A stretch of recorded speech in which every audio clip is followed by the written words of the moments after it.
Hey there, listeners. This is Justin with a quick note before today's episode. In just under 1 month, I'm going to be hosting an online seminar called Veterans in Consulting. It's on Wednesday, January 17th at 6 o'clock Pacific Standard Time. That's 6 o'clock in the evening on the West Coast and 9 o'clock in the evening on the East Coast. We're going to be featuring 3 different veterans, all of whom went from active duty directly to consulting. And if you are in any way, shape, or form even thinking about doing a career in consulting, I highly recommend you pre-register on our website. We're going to cover everything you need to know within a 75-minute window, including an open Q&A period. It's a brand new format. It'll be using a Zoom video conference, so you'll see me and the 3 panelists on video, and if you want to be on video as well, we'll see you as well. And really excited for this dialogue and conversation. So don't wait, pre-register today, and if this is a format that you like and the community responds well to, I'll start to do this for other industries as well. Thanks and enjoy today's episode. Welcome back to Beyond the Uniform. I'm Justin Nassiri, and for long-term listeners, you know that usually on the show, I dive into an interview, a coffee chat with a veteran about their civilian career, what they do, how they'd explain it to someone on active duty, and how exactly they got there. In over 130 interviews, my perspective is that veterans can do absolutely anything. That could be an author like Andrew Watts in episode number 95. That can be an ESPN and Playboy photographer like Chris Pestel in episode number 52. That can even be a walk-on football player who eventually becomes an NFL player for the Seattle Seahawks, Nate Boyer, in episode 84. They can do absolutely anything, but, and there is a big but, most veterans drastically underestimate what it takes to get there. So my intention in this show is to give you the tools, advice, and tips to help you get there as efficiently as possible. And if you are listening to this show, my hat's off to you because you are learning from others. You are borrowing advice. You are figuring out what mistakes others have made. Hopefully you can avoid those mistakes. You can draft off the hard work and hard lessons learned of others and get to wherever you want to go a whole heck of a lot faster than pioneering on your own. Today is a data episode. Rather than going through the traditional interview format, I'm diving into some data I've put together around specifically the field of management consulting. And this is the 3rd episode and probably final one for now, but the 3rd episode of this sort. And we're going to be talking today specifically around data related to the top 3 firms, as ranked by Forbes, the top 3 management consulting firms. The reason I wanted to dive into this is that in previous episodes, the first one I looked at McKinsey in particular. The second episode I looked at all top 10 consulting firms, a whole host of data, looking at every single thing I could possibly think of to dive into. And I wanted to kind of leave this then, because the final question for me was, okay, what can we learn from vets who have made it directly into a top 3 firm? I think it always helps to look at lots of examples, but I think it often helps to look at the examples of kind of the best case scenario or the outliers on the higher end. And I know there's just as much to learn from other outliers, but this was just really interesting to me. I hope it is interesting to you as well. If it is, please leave a note in the show notes. Email me at justin@beyondtheuniform.io. Submit a contact request online. Tweet at me. There's a dozen different ways, but I would love to hear from you. And one last plug before we dive in. If you are benefiting from this show, and I know so many of you are, if you are really enjoying this, I would greatly appreciate a positive review on iTunes. That's kind of the single metric I'm looking to right now to see if this show is making a difference. So take a couple seconds. All you have to do is just type in iTunes Beyond the Uniform, click on ratings and reviews. You can write a review. You can just leave a star rating or some kind words, but both or either would be greatly appreciated. So let's dive in today, and we'll just kind of go freeform through this. I'll just do a quick recap. The methodology I've used is looking at LinkedIn. My hypothesis is that no one fills out a survey, or if they do, the most busy people usually don't.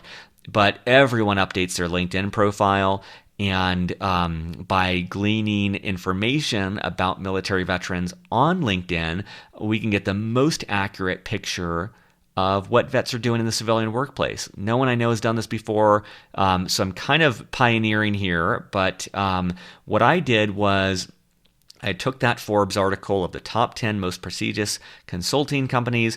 I then looked at vets who are currently or have in the past worked there, over 4,300 LinkedIn profiles. And for this episode, I deep dived into the top three, which they list as number one, McKinsey and Company, number two, BCG or Boston Consulting Group, number three, Bain and Company.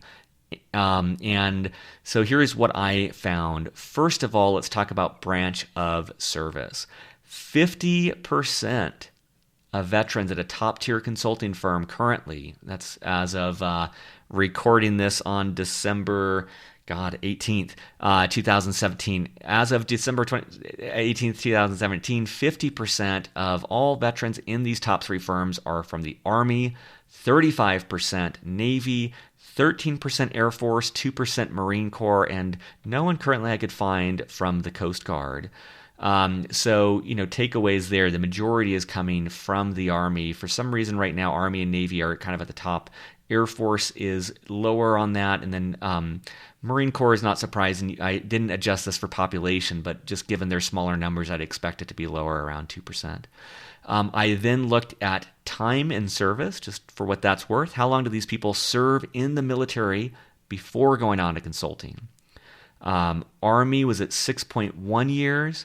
Navy was the second highest at 7.7.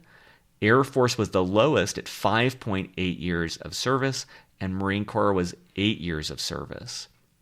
And so takeaways from that, I don't know. The Marines served for the longest, and everyone else was about that point. It was just interesting to me that on average, people are getting out, I guess that's right. If you're an officer, that's right after your initial service. If you went to like a service academy, some people are staying in for that shore tour, but most are getting out after that. At that, even with the Marines, that's 8 years of service, and then they're going on.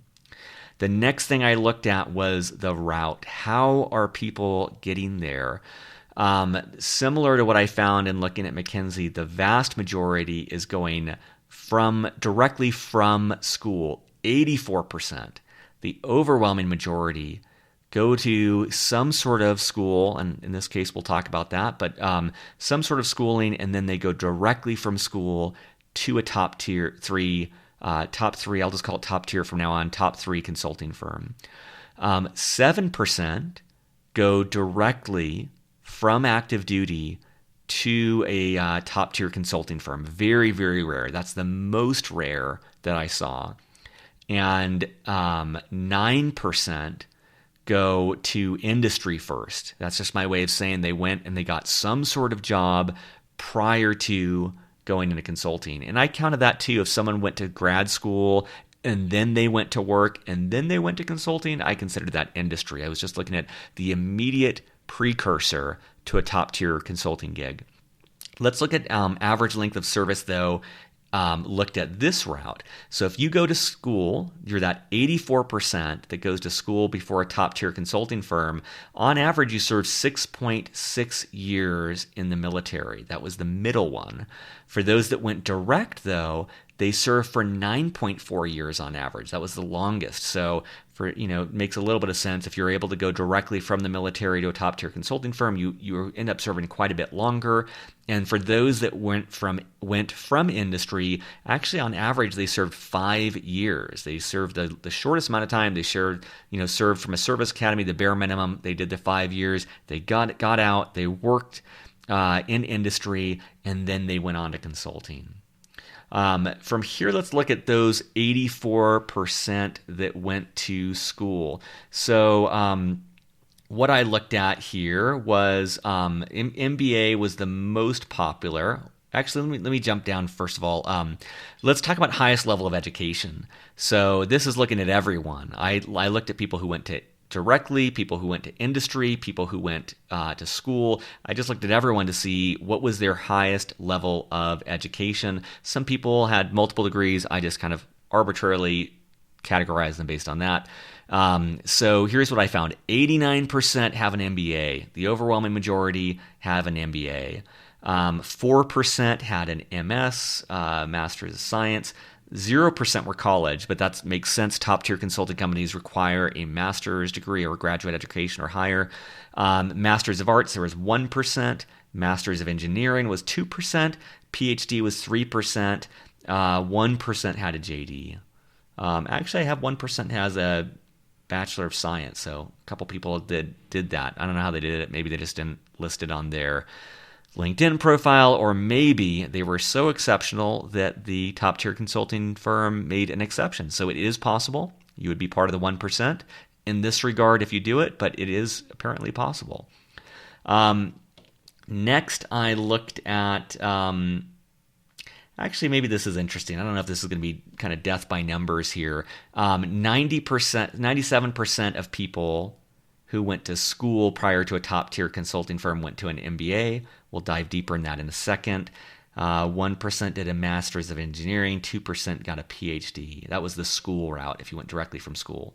For the ones who went directly from the military, the highest degree they had, a quarter of the time was an MBA, a quarter of the time was Master of Science, 13% Masters of Arts, 13% Masters of Engineering, 13% PhD, and 13% Juris Doctorate. So interesting that the MBA does not play as big a role for those who are going direct from the military. Anecdotally, and I've got that the Veterans in Consulting panel.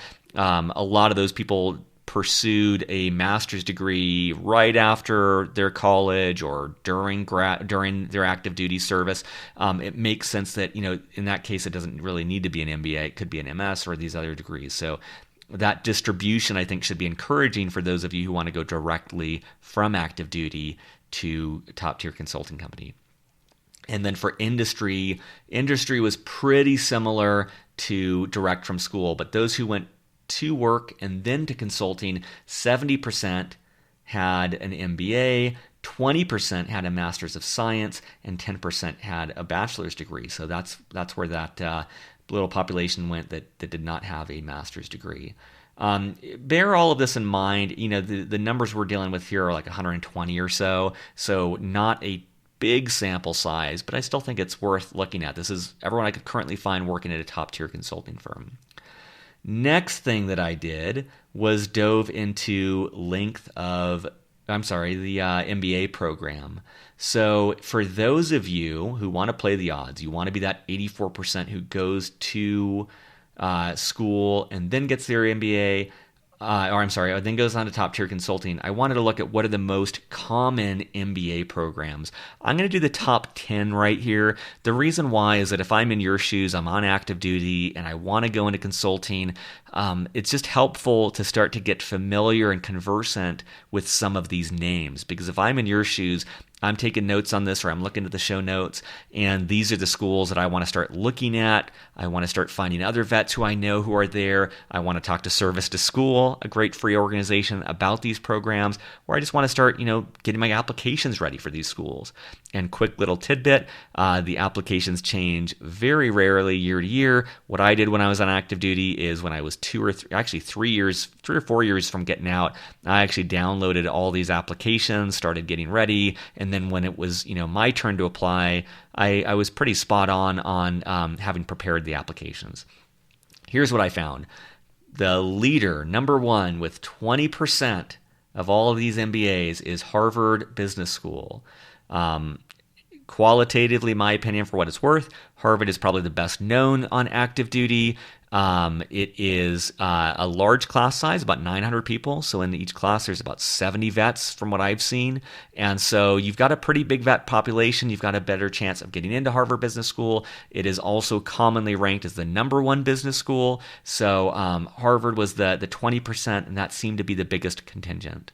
Second up was Wharton, 15%. Wharton is in Philadelphia, great school, typically known for finance. That's just, again, my opinion, but they've got a great contingent of consultants, as can be seen by that 15%. Number 3 was MIT's Sloan School of Management with 7%. 4 was Darden, also with 7%. Number 5 with 6% was Chicago's Booth School of Business. Number 6, Stanford, 5%. What up, Stanford? That's where I went. Loved it. High plug. Kellogg was number 7 with 5%. Quick plug on Stanford and Kellogg. I think these schools are actually very, very similar, and it was funny that they ranked up with the same percentage there. Stanford and Kellogg, as opposed to like the Whartons and the Harvards, which have, I'm guessing 900 people in a class. Stanford and Kellogg have my class was 362. Generally, class sizes I see are 350 to 400. So much smaller class size, on average about 1/3 of Wharton or Harvard. My class had 6 veterans. There's not a lot, as opposed to HBS's 70. So it's just a smaller population overall and in terms of veterans. So I would expect to see numbers smaller when it comes to the consulting firms, just like with the Marine Corps, smaller population size. That's my plug. I'm obviously biased. Go Stanford. Duke was 4%, Tuck was 3%, and Yale was 3%. So again, small numbers, but I think this is just worth looking at if you are thinking of going to a top-tier consulting firm, or if you're just thinking of what business schools you should apply to. I think that's a pretty good list, those 10 right there. I'll put those in the show notes to save you time, and hopefully that is helpful. That is all I've got. I imagine you are dated out. I'm a little dated out. I'm going to take a break from this. I'm considering doing a similar path with finance. For the reason why it's a popular veteran career path. It's also similar to consulting in that the career progression is a little bit more standardized, which makes the numbers crunching for me a little bit easier. But I get that this is a little bit of a heavy topic to do by audio. I'm putting out articles on LinkedIn eventually on these topics. I'll try and put some pretty graphs together, and if you really want it, I'll put together an ebook. Again, just doing this to see if this helps. Hopefully it does. If not, no worries. I will stick to the traditional tried and true interview process. But wanted to throw this out and see what your reaction is. If you are listening in real time, because I'm recording this rarely the day before, 2 days before it actually goes out, have a very happy holiday period. I have been cranking away on lots of extra interviews, so January is going to be packed with interviews.